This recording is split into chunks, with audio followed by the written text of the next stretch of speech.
contribution from the government, banks and private investors.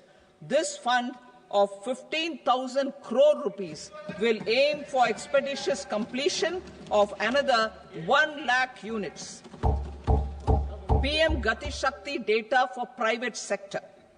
For furthering PPPs and assisting the private sector in project planning, access to relevant data and maps from the PM Gati Shakti portal will be provided. Tourism for employment-led growth. Top 50 tourist destination sites in the country will be developed in partnership with states through a challenge mode. Land for building key infrastructure will have to be provided by the states. Hotels in these destinations will be included in the infrastructure harmonized list. The following measures will be taken for facilitating employment-led growth: organizing intensive skill development programs for our youth, including in institutes of hospitality management, providing mudra loans for homestays, improving ease of travel and connectivity to tourist destinations, providing performance-linked incentives to states for effective destination management, including tourist amenities, cleanliness and marketing efforts, and introducing streamlined e-visa facilities along with visa fee waivers for certain tourist groups. Continuing with the emphasis on places of spiritual and religious significance, in the July budget, there will be a special focus on destinations related to the life and times of Lord Buddha. Medical tourism and heal in India. Medical tourism and heal in India will be promoted in partnership with the private sector, along with capacity building and easier visa norms. Investing in innovation. To implement private sector-driven research, development and innovation initiatives announced in the July budget, I am now allocating 20,000 crore rupees for this purpose. A deep tech fund of funds will also be explored to catalyze the next generation startups as a part of this initiative. In the next 5 years, under the PM Research Fellowship Scheme, we will provide 10,000 fellowships for technological research in IITs and IISc with enhanced financial support. The second gene bank with 10 lakh germplasm lines will be set up for future food and nutritional security. This will provide conservation support to both public and private sectors for genetic resources. We will start a national geospatial mission to develop foundational geospatial infrastructure and data. Using PM Gati Shakti, this mission will facilitate modernization of land records, urban planning, and design of infrastructure projects. A Gyan Bharatam mission for survey, documentation, and conservation of our manuscript heritage with academic institutions, museums, libraries, and private collectors will be undertaken to cover more than 1 crore manuscripts. We will set up a national digital repository of Indian knowledge systems for knowledge sharing. Now I move to exports as the fourth engine.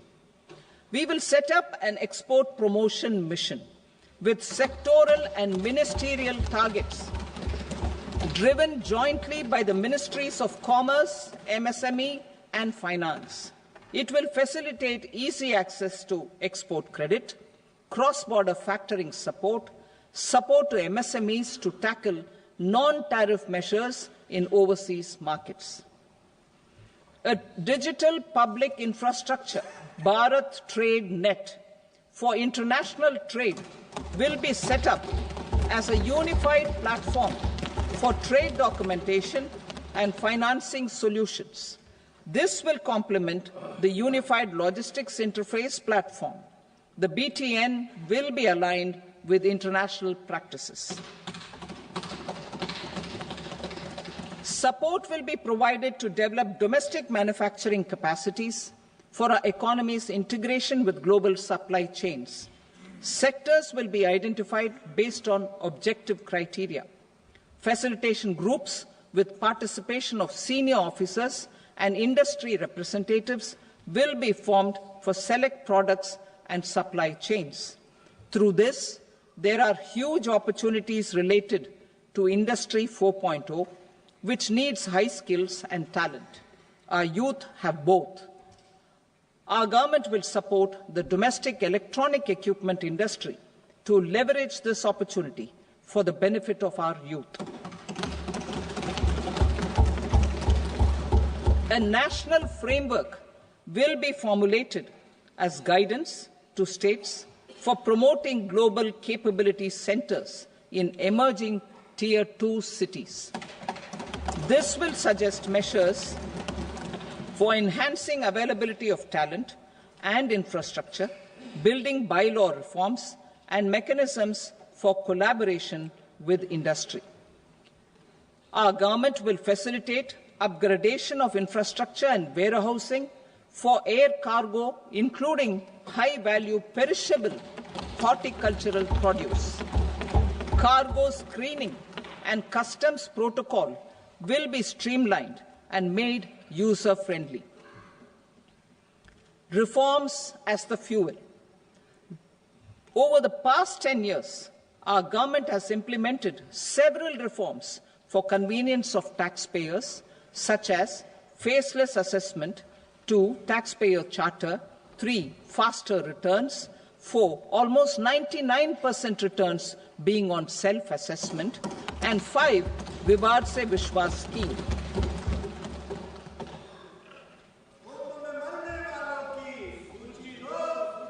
Continuing these efforts, I reaffirm the commitment of the Tax Department to trust first, scrutinize later. I also propose to introduce the new income tax bill next week. I will detail the indirect tax reforms and changes in direct taxes in Part B. Financial sector reforms. The FDI limit for the insurance sector will be raised from 74 to 100%. This enhanced limit will be available for those companies which invest the entire premium in India. The current guardrails and conditionalities associated with foreign investment will be reviewed and simplified. The services of India Post Payment Bank will be deepened and expanded in rural areas. NABFID will set up a partial credit enhancement facility for corporate bonds for infrastructure. Public sector banks will develop Grameen Credit Score framework to serve the credit needs of SHG members and people in rural areas. A forum for regulatory coordination and development of pension products will be set up. To implement the earlier announcement on simplifying the KYC processes, the revamped Central KYC Registry will be rolled out in 2025. We will also implement a streamlined system for periodic updating. Requirements and procedures for speedy approval of company mergers will be rationalized. The scope for fast-track mergers will also be widened and the process made simpler. As proposed in the interim budget, we signed bilateral investment treaties with 2 countries in 2024 to encourage sustained foreign investment, and in the spirit of First Develop India, the current model BIT will be revamped and made more investor-friendly. In the last 10 years, in several aspects, including financial and non-financial, our government has demonstrated a steadfast commitment to ease of doing business. We are determined to ensure that our regulations must keep up with technological innovations and global policy developments. A light-touch regulatory framework based on principles and trust will unleash productivity and employment. Through this framework, we will update regulations that were made under old laws. To develop this modern, flexible, people-friendly and trust-based regulatory framework appropriate for the 21st century, I propose 4 specific measures. A high-level committee for regulatory reforms will be set up for a review of all non-financial sector regulations, certifications, licenses and permissions. The committee will be expected to make recommendations within a year. The objective is to strengthen trust-based economic governance and take transformational measures to enhance ease of doing business, especially in matters of inspection and compliances. States will be encouraged to join in this endeavour. An investment friendliness index of states will be launched in 2025 to further the spirit of competitive, cooperative federalism. Under the Financial Stability and Development Council, a mechanism will be set up to evaluate impact of the current financial regulations and subsidiary instructions. It will also formulate a framework to enhance their responsiveness and development of the financial sector. In the Jan Vishwas Act 2023, more than 180 legal provisions were decriminalized. Our government will now bring up the Jan Vishwas Bill 2.0 to decriminalize more than 100 provisions in various laws. I now move to fiscal policy. In the July budget, I had committed to staying the course for fiscal consolidation. Our endeavour will be to keep the fiscal deficit each year such that central government debt remains on a declining path as a percentage of the GDP. The roadmap for the next 6 years has been detailed in the FRBM statement. Revised estimates for 2024-25. The revised estimate of the total receipts other than borrowings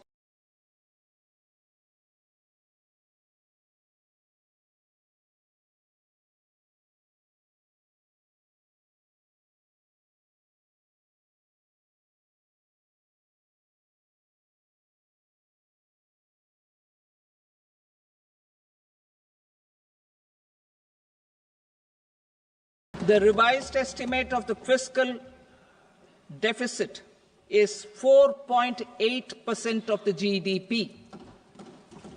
Budget estimates for 25-26. Coming to 25-26, the total receipts other than borrowings and total expenditure are estimated at 34.96 lakh crore rupees and 50.65 lakh crore rupees respectively. The net tax receipts are estimated at 28.37 lakh crore rupees.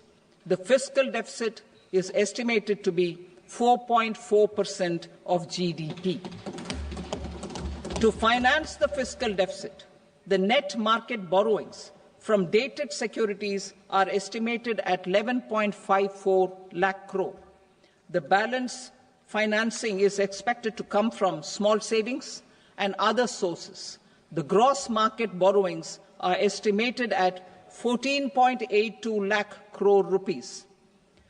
I will now move to Part B. Indirect taxes.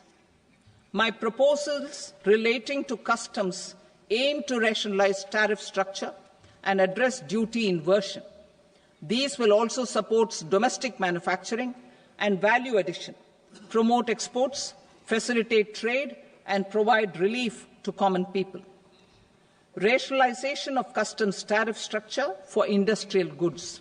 As a part of comprehensive review of customs rate structure announced in July 2024 budget, I propose to 1. remove 7 tariff rates. This is over and above the 7 tariff rates removed in 23-24 budget. After this, there will be only 8 remaining tariff rates, including 0 rate. 2. Apply appropriate cess to broadly maintain effective duty incidence, except on a few items where such incidence will reduce marginally. 3. Levy not more than 1 cess or surcharge. Therefore, I propose to exempt social welfare surcharge on 82 tariff lines that are subject to a cess. I shall now take up sector-specific proposals. To provide relief to patients, particularly those suffering from cancer, rare diseases, and other severe chronic diseases, I propose to add 36 life-saving drugs and medicines to the list of medicines fully exempted from basic custom duty.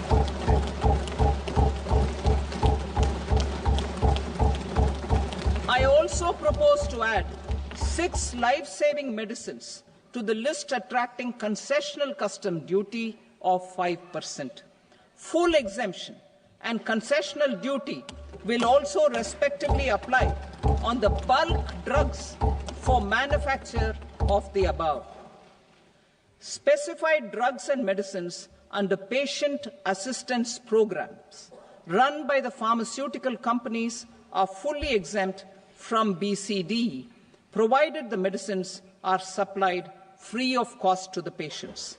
I propose to add 37 more medicines along with 13 new patient assistance programs. Support to domestic manufacturing and value addition. Critical minerals. In the July 2024 budget, I had fully exempted BCD on 25 critical minerals that are not domestically available. I had also reduced BCD of 2 other such minerals to provide a major fillip to their processing, especially by MSMEs. Now, I propose to fully exempt cobalt powder and waste, the scrap of lithium-ion battery, lead, zinc, and 12 more critical minerals. This will help secure the availability for manufacturing in India and promote more jobs for our youth. To promote domestic production of technical textile products such as agro-textiles, medical textiles, and geotextiles at competitive prices, I propose to add 2 more types of shuttle-less looms to the list of fully exempted textile machinery.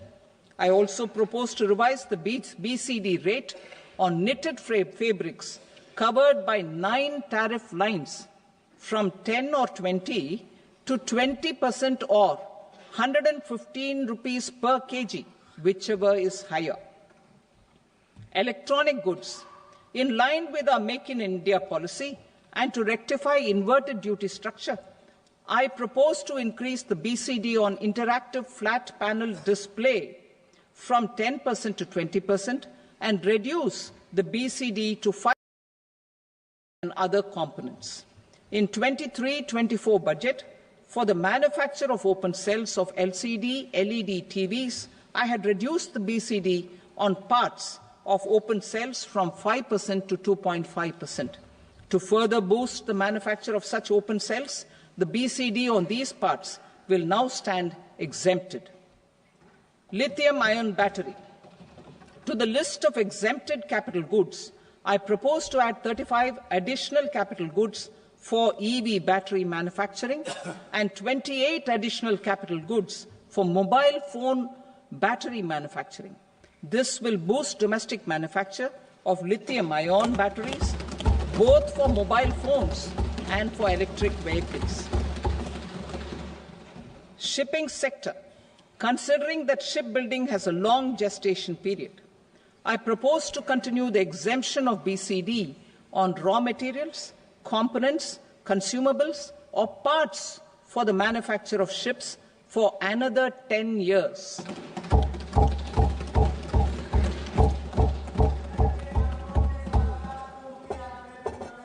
I also propose the same dispensation for shipbreaking to make it more competitive. Telecommunication. To prevent classification disputes, I propose to reduce the BCD from 20% to 10% on carrier-grade Ethernet switches to make it at par with non-carrier-grade Ethernet switches. Export promotion.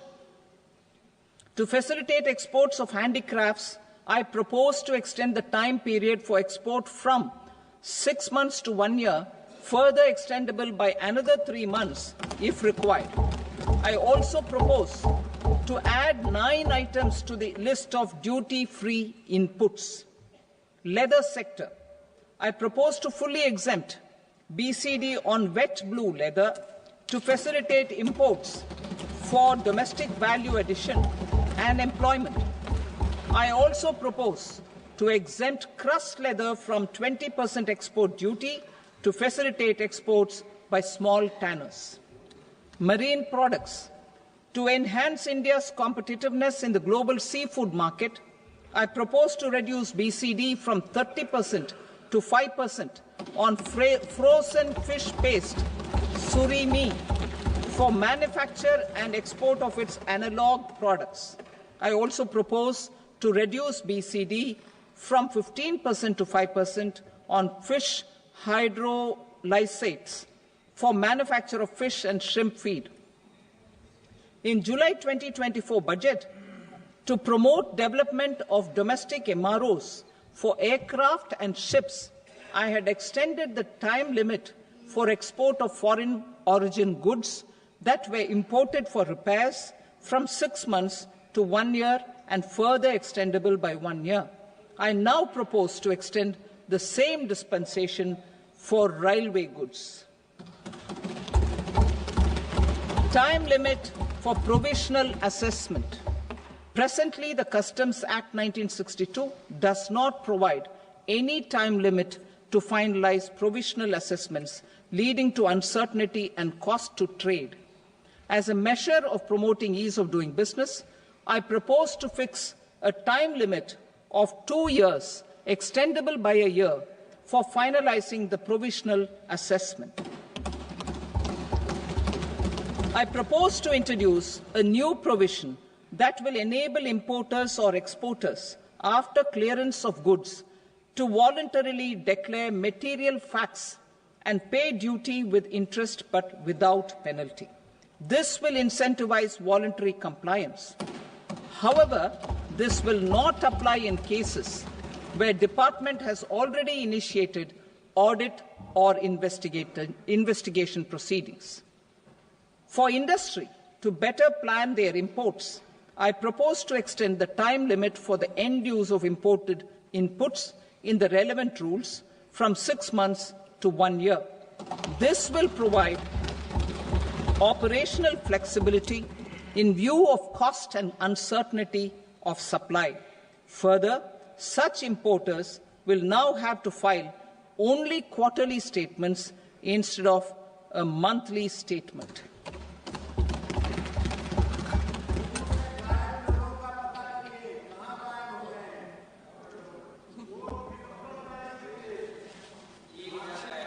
I now come to my direct tax proposals. In Part A, I have briefly underlined taxation reforms as one of key reforms to realize our vision of Vikasit Bharat. In respect of criminal law, our government had earlier ushered in Bharatiya Nyaya Sanhita, replacing Bharatiya Danda Sanhita. I am happy to inform this august House and the country that for new income tax bill will carry forward the same spirit of Nyaya in its drafting as well. The new bill will be clear and direct in text, with close to half of the present law in terms of both chapters and words. It will be simple to understand for taxpayers and tax administrators, leading to tax certainty and reduced litigation. Reforms, however, are not a destination. They are means to achieve good governance for our people and economy. Providing good governance primarily involves being responsive. The Tirukkural captures this in verse 542, which reads, "Vaanokki vaazhum ulagallam, mannavan kol nokki vaazhum kudi," meaning, just as the living beings live expecting rains, citizens live expecting good governance. Our government is committed to keeping an ear to the ground and a finger on the pulse and responding while balancing our national building efforts.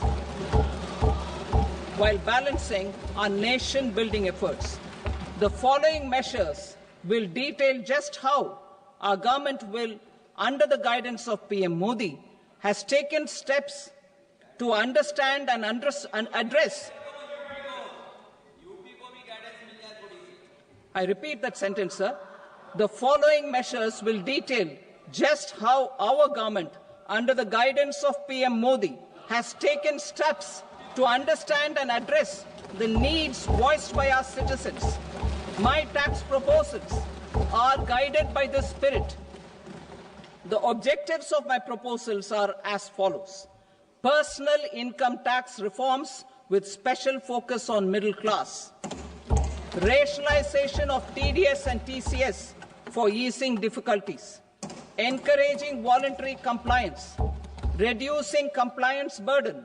Ease of doing business, employment and investment. I will come to my proposal on personal income tax towards the end. TDS and TCS, rationalization for easing difficulties. I propose to rationalize tax deduction at source, TDS, by reducing the number of rates and thresholds above which TDS is deducted.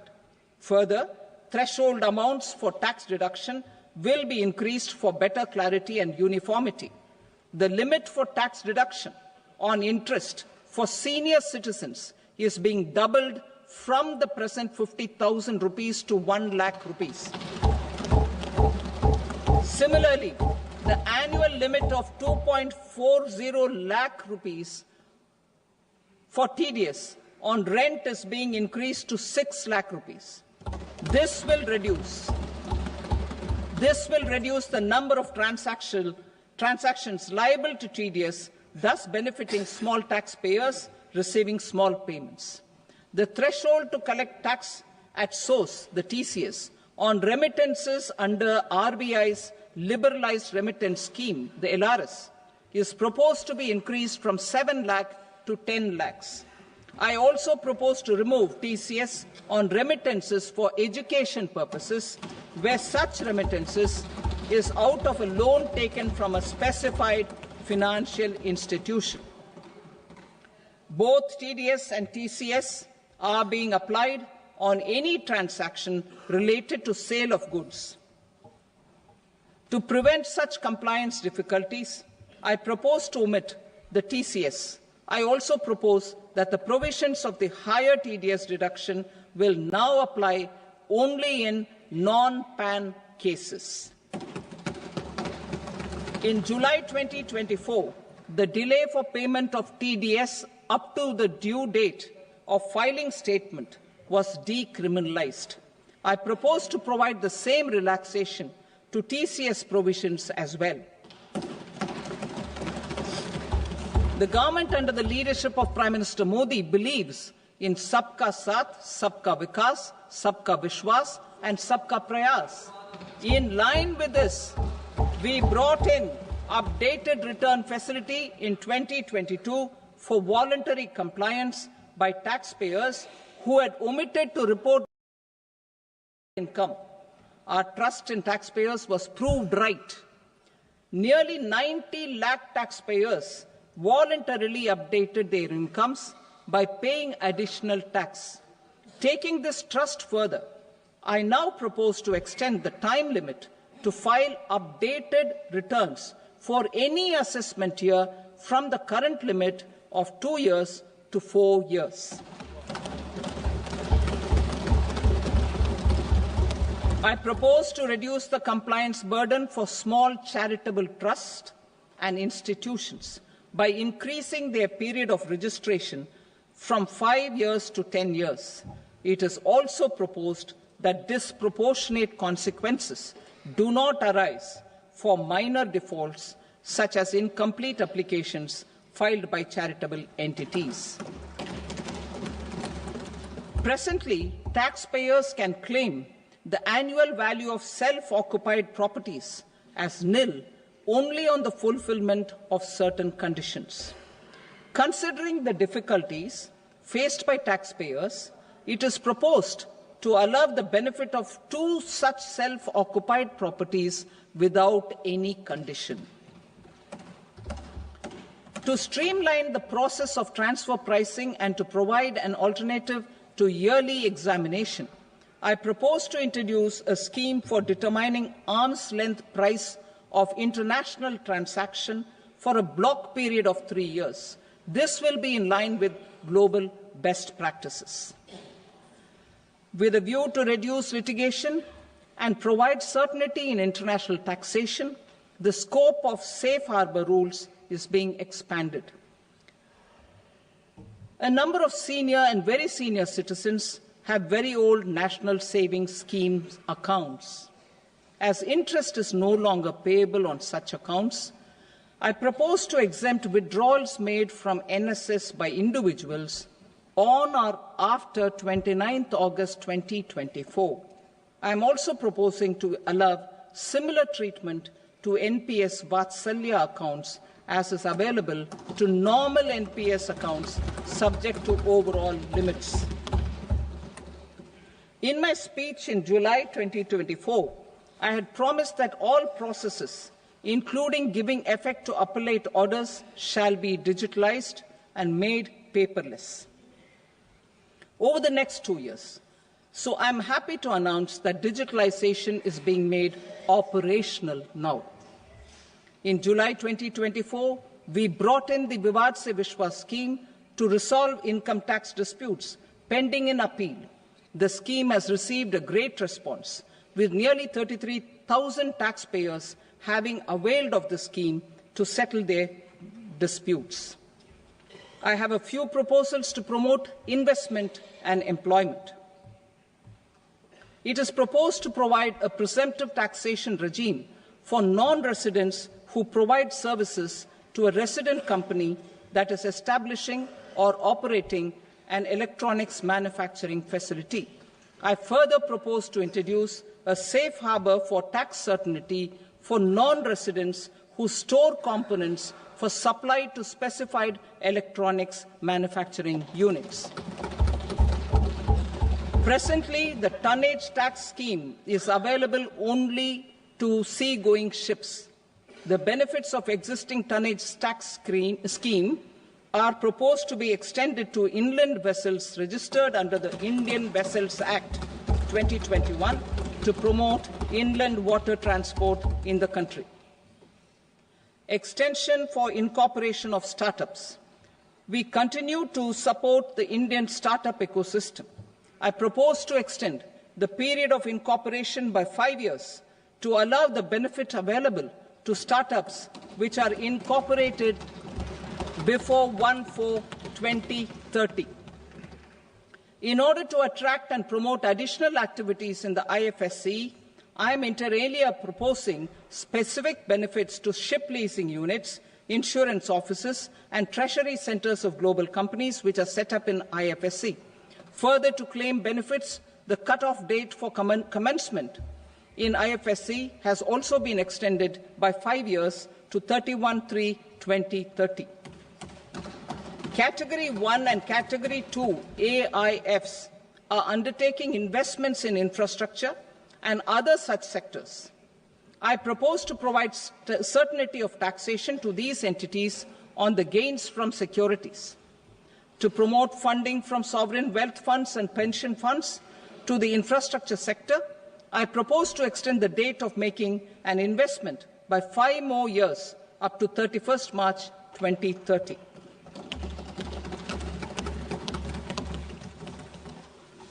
Personal income tax reforms with special focus on middle class. Democracy, demography, and demand are the key support pillars in our journey towards Vikasit Bharat. The middle class provides strength for India's growth. This government, under the leadership of Prime Minister Modi, has always believed in the admirable energy and ability of the middle class in nation building. In recognition of their contribution,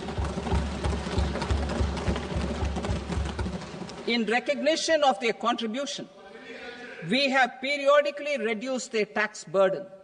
Right after 2014, the nil tax slab was raised to 2.5 lakhs of rupees, which was further raised to 5 lakh rupees in 2019 and to 7 lakh rupees in 2023. This is reflective of our government's trust on the middle class taxpayers. I am now happy to announce that there will be no income tax payable up to income of 12 lakh rupees.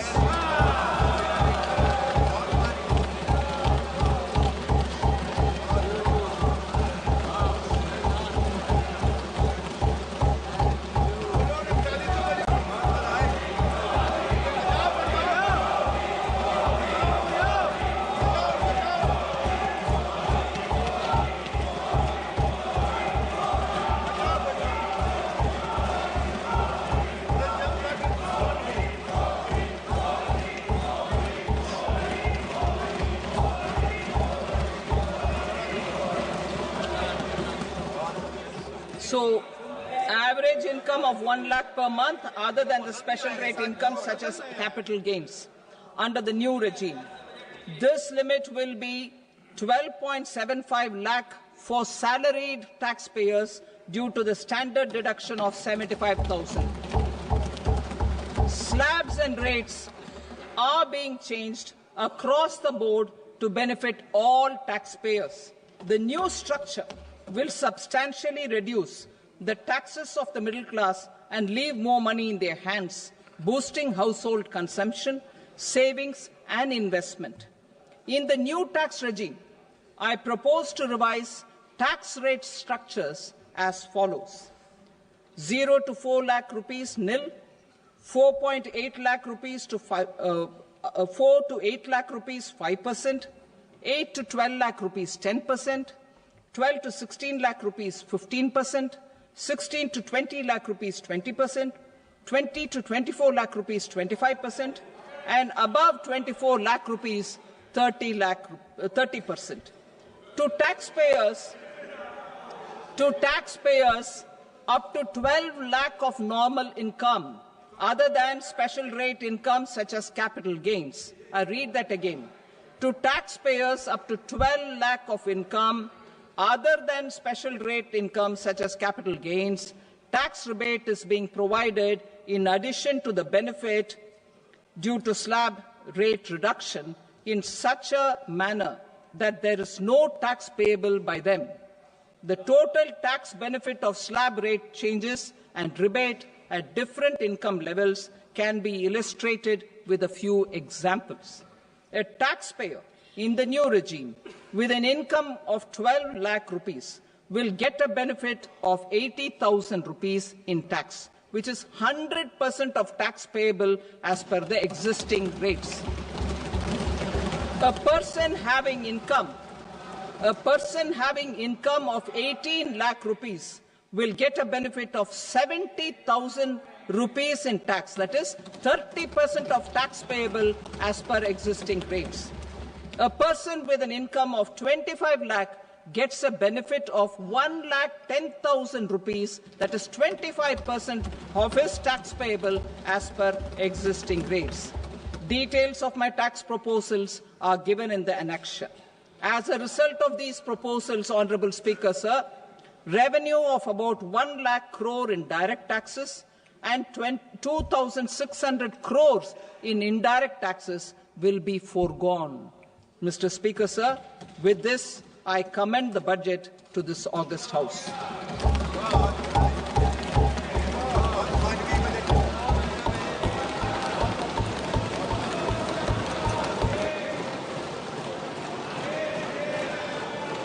Item number 2, Srimati Nirmala Sitharaman. Sir, With your permission, I rise to lay on the table the following statements under Section 3(1) of the Fiscal Responsibility and Budget Management Act, 2003. Medium-term fiscal policy cum fiscal policy strategy statement and macroeconomic framework statement. Item number 3, Srimati Nirmala Sitharaman. Sir, with your permission, I rise to move for leave to introduce the Finance Bill 2025. प्रश्न ये है कि विधेयक को पुनर्स्थापित करने की अनुमति प्रदान की जाए। जो सदस्य इसके पक्ष में हाँ कहें, जो सदस्य विरोध में ना कहें। मेरे विचार में निर्णय हाँ वालों के पक्ष में हुआ, हाँ वालों के पक्ष में अनुमति प्रदान की जाती है। माननीय मंत्री जी, अब विधेयक को पुनर्स्थापित करें। Sir, I introduce the bill. Thank you. सभा की कार्रवाई सोमवार दिनांक 3 फरवरी 2025 को प्राप्त 11 बजे तक के लिए स्थगित की जाती है।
System.